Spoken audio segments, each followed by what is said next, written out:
Welcome to the Daily Horror Habit Podcast. I'm your host, Jay Krieger, bringing you daily reviews of current and classic horror movies for your twisted pleasure. Be aware that these reviews and discussions may include spoilers. And as always, I hope you enjoy. Dad, you've protected me all my life. Now it's my turn to protect you. There is life with you, not with me.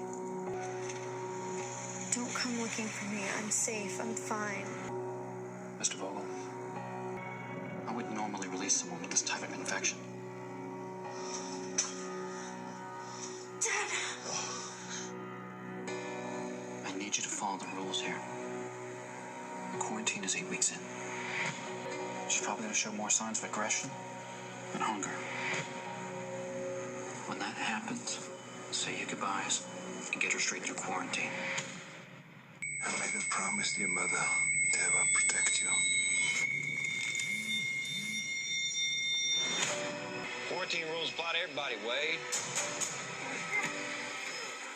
Remember when we all thought streaming services were the answer to cutting cable? How's that working out for everyone? Chances are you're currently subscribed to at least a handful of streaming services, and if you're anything like me, you've grown tired of seeing the same dozen or so movies rotate between the big services like clockwork. This can lead to numerous extended sessions of aimlessly scrolling through Netflix, Prime Video, or Hulu, looking for something to watch. And time wasted scrolling is time that could be better spent being scared. But there's one free with ads streaming service that often gets overlooked, despite its wide selection of harder to find films, especially when we're talking about horror. Which, of course, we are. Free with ads means that there are periodic commercial breaks, but these are few and far between, often lasting no longer than 90 seconds, which, in the context of a 90-minute movie, adds less than 10 extra minutes to its runtime. Not a bad price to pay for watching a free movie. Plus, you can just mute the commercials and check your phone. You know it's lying right beside you anyways. But it's Tubi TV's superior horror selection, compared even to some of the premium streaming services, that makes this my go-to for a free with ads platform. At any given time, the service is more than likely to have horror offerings from the 1960s all the way up to recent releases, covering all manner of horror subgenres. Given this wide range of films, I figured I would dedicate every Tuesday moving forwards with Daily Horror Habit to a Tubi TV horror offering. And for today's first installment of Tubi Tuesday, I'm highlighting director Henry Hobson's heartfelt 2015 zombie horror film Maggie, starring Arnold Schwarzenegger in a less action-focused role than we're accustomed to him playing. Schwarzenegger plays Wade, a father grappling with the reality that his daughter Maggie, played by Abigail Breslin, is dying. Maggie has been bitten by a zombie, though in this zombie world written by John Scott III, infection is a much slower beast. As a result, the film isn't so much focused on the typical day-to-day high-stakes survival of a zombie apocalypse. Wade and his wife Caroline, played by Jolie Richardson, aren't defending their quaint farm from hordes of the undead. Rather, the film's character-driven focus is on a father contending with the impending loss of his daughter and protecting her from those who might try to take her from him. There's one caveat I have to address before delving into the elements of Maggie that I think make this a standout from your typical indie zombie film. Given that the virus takes weeks to turn someone into a zombie and there is no cure, the government allows people who've been bitten to return home to wait out their death sentence.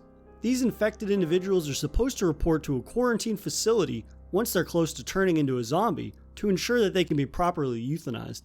This portrayal of a government response to a zombie plague is a tad naive. Even in the face of living through the COVID pandemic and there still not being a national mask mandate, the idea that the government wouldn't immediately begin euthanizing infected carriers of a zombie plague seems like a bit of a stretch.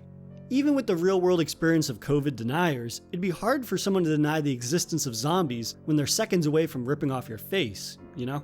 That said, if you can get past this element of the narrative, you're in for a more heartfelt zombie film with an especially emotionally charged performance from old Arnie. Maggie smartly focuses on how living through a zombie apocalypse affects characters, rather than placing an emphasis on zombie carnage. We see how society carries on, zombie apocalypse be damned, and continues to operate, despite there seemingly being no cure or real road to recovery in sight. We see how those such as Maggie who are walking around on borrowed time are treated by others in the community. The rift this causes between people who are terrified of people like Maggie despite the inner turmoil she herself is going through, as she must contend with what she is slowly but surely becoming. And now for a brief intermission. If you've been enjoying this episode of Daily Horror Habit, please take a moment to subscribe to the show on your preferred streaming platform or leave us a review on iTunes. And thank you for your continued support, and I hope you enjoy the remainder of today's horrifying episode. While Zombieland alum Abigail Breslin is no stranger to zombie films, her performance in Maggie is far more melancholic, as a portrayal of a young person coming to terms with their impending mortality.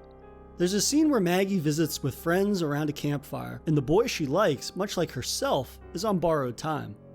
They discuss the reality of their situation and their options. This is probably the most disturbing part of the film, as the boy informs her of what is in store for the infected who report to quarantine. He says they throw us all into one big room. They don't separate people based on which infection phase they are in. Some are full-blown infected, while some may have human days remaining. He reveals his solution to avoiding this fate as a bullet to the head, which surely would be less painful and traumatic than being ripped apart by fully infected humans. Overall, Breslin gives a bittersweet performance, one that plays well off of Schwarzenegger's more emotional and protective fatherly role. Schwarzenegger, who apparently loved the film's script so much he opted to do the role for free, makes the pain of a father contending with the impending death of their child palpable for the viewer. Several scenes in which Arnie recalls anecdotes from Maggie's childhood strikes at the heart of the notion that towards the end, we begin to think about the beginning.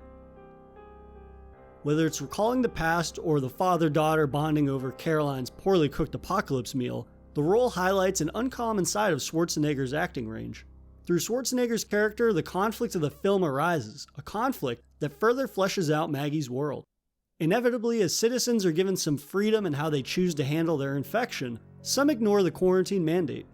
This results in people keeping their infected loved ones hidden in their homes, well past their report-to quarantine date. We see in one especially dour moment when Schwarzenegger comes across an adult and child zombie near his home, and he has no choice but to put them down with an axe. We learn that these zombies were his neighbor's family and that his neighbor's wife had kept them locked up in a house, unable to send them to their deaths. Furthermore, when Schwarzenegger finds the zombie room in his neighbor's home, he sees that the infected husband has written messages on the wall to his wife proclaiming his love for her. This scene is imperative not only to preparing Schwarzenegger for what is in store for his daughter, but the realities of what can happen if people decide to resist the quarantine. We also see the ramifications of ignoring the order to report, as the police periodically check up on infected's progress in turning, and even take those too far gone from their homes to quarantine centers. This is where Schwarzenegger must decide whether or not to take a stand, either protecting his daughter from those who want to take her, or doing what's best for the community. The moral quandary of doing what's in one's own self-interest or what's in the interest of others' safety isn't exactly a new take, but the ways in which it's employed in Maggie does make Schwarzenegger's character a bit more two-dimensional. Maggie's entire narrative is also complemented by an ideally melancholic score from composer David Wingo. His score adds additional weight to every scene and feels like an end-of-life lullaby as characters accept their fate given the inevitability of it. While the indie nature of the film is definitely noticeable at times, Maggie largely succeeds at what it sets out to do thanks to its small apocalyptic scale and character-driven focus. The foresight to tell a story within the limits of the film's budget leads to a more engaging narrative rather than lackluster zombie makeup and effects. Rather, it's the film's focusing on the reality that seeing someone you love change slowly over time, making them essentially the living dead, is far more affecting and has the viewer question what they themselves would do in a situation such as this. So if you're looking for an unconventional zombie film with two memorable lead performances, definitely check out Maggie while it's streaming on Tubi TV. And that'll do it for another episode of Daily Horror Habit. I'll see you guys tomorrow for another Daily Horror movie review. If you enjoyed this episode, please subscribe to Daily Horror Habit on your preferred streaming service and follow the show on Instagram at Daily Horror Habit and on Twitter at Daily Horror Pod for episode updates. Thanks again for listening, and I'll see you guys next time.